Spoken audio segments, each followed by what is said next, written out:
Functions of sea waves. Sea waves के कारण भी वेदरिंग होती है और मटेरियल्स का ट्रांसपोर्टेशन होता है और डिपोजिशन भी होता है, इरोजन भी होता है बहुत रॉक्स का। सी वेव्स के कारण चट्टानें टूटती हैं और एक जगह से दूसरी जगह जाकर जमा भी होती हैं और कई अलग अलग प्रकार के लैंडफॉर्म्स भी बनते हैं, जैसे बीच जो काफ़ी फेमस बीच हैं, जैसे मुंबई में चौपाटी और चेन्नई में मेरीना बीच।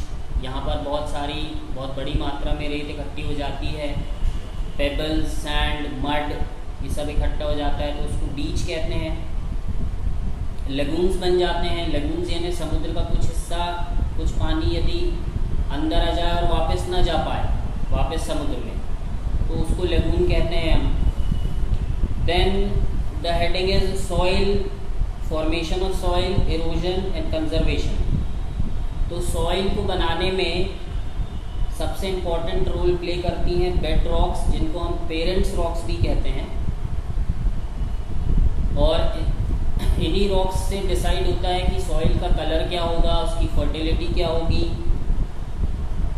पेरेंट्स रॉक्स में जो मिनरल्स होते हैं उन्हीं से डिसाइड होता है कि सॉइल की फर्टिलिटी कितनी होगी।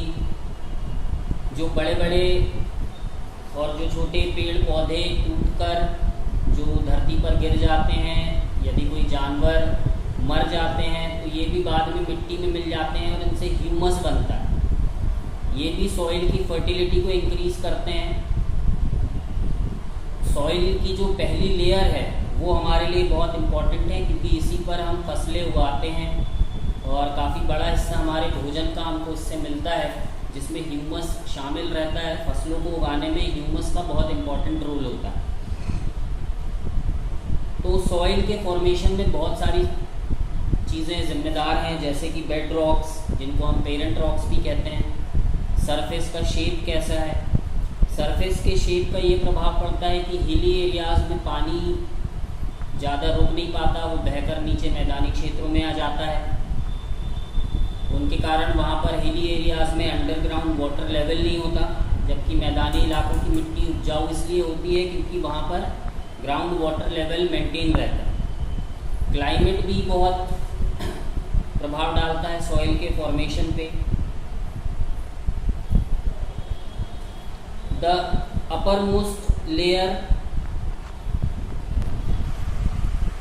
Is also known as topsoil. Uppermost layer को हम टॉप सॉइल भी कहते हैं। इसमें बहुत ज़्यादा ह्यूमस होता है और जो सेकेंड लेयर है उसमें ऑर्गेनिक मैटर ज़्यादा होता है, ह्यूमस कम होता है। ये दोनों लेयर्स के ह्यूमस और ऑर्गेनिक मटेरियल को पानी अपने साथ खींचकर नीचे तीसरी लेयर में लेके जाता है और इस तीसरी लेयर के नीचे पेरेंट रॉक्स होती हैं। पेरेंट रॉक्स असल में सॉइल का तो हिस्सा नहीं होती, लेकिन वो सॉइल को होल्ड करके रखती हैं, ऊपर की तीनों लेयर को और नीचे जाने से रोकती हैं। Soil erosion. सॉइल इरोजन का मतलब होता है किसी भी कारण से यदि मिट्टी का कटाव हो रहा है, अपर लेयर का यदि नुकसान हो रहा है किसी भी कारण से, तो वो सॉइल इरोजन कहलाता है। और इसमें फ्लड्स यानी बाढ़ और ह्यूमंस के कारण हम लोग जो अपर लेयर का नुकसान करते हैं वो भी सॉइल इरोजन में आता है। हम अपने लिए रोड्स, डैम्स बनाने के लिए सॉइल की अपर लेयर को नुकसान पहुंचाते हैं, ये भी इसी में आता है।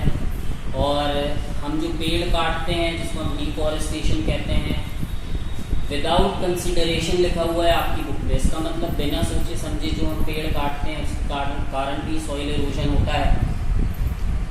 पेड़ों की जो जड़ें हैं, चाहे वो छोटे पौधे हों चाहे वो बड़े पौधे हों, उनकी जो जड़ें हैं वो मिट्टी को होल्ड करके बांध कर रखती हैं। और यदि आप पेड़ों को काटते हैं तो वो पानी के साथ मिट्टी आसानी से बह जाती है या हवा के साथ उड़ भी जाती है।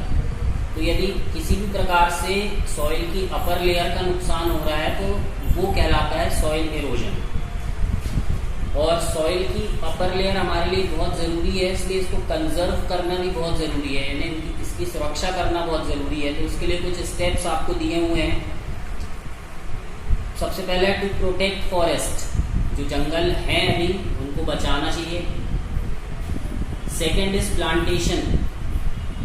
ऐसी जगह जहाँ पर पेड़ पौधे नहीं है वहाँ पेड़ लगाने चाहिए।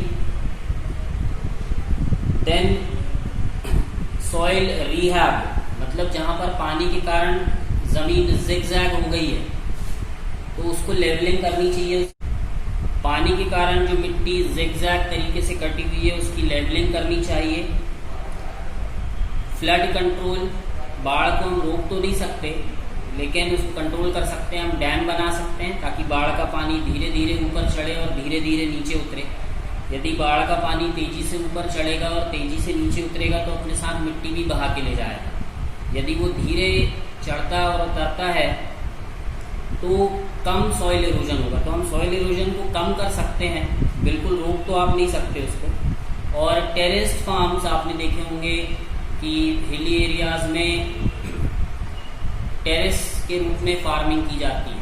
छोटे छोटे खेत काट काट के हिल्स के छत जैसे बना दिए जाते हैं, उसको टेरेस फार्मिंग कहते हैं। इससे भी सॉइल इरोजन बहुत हद तक रुकता है।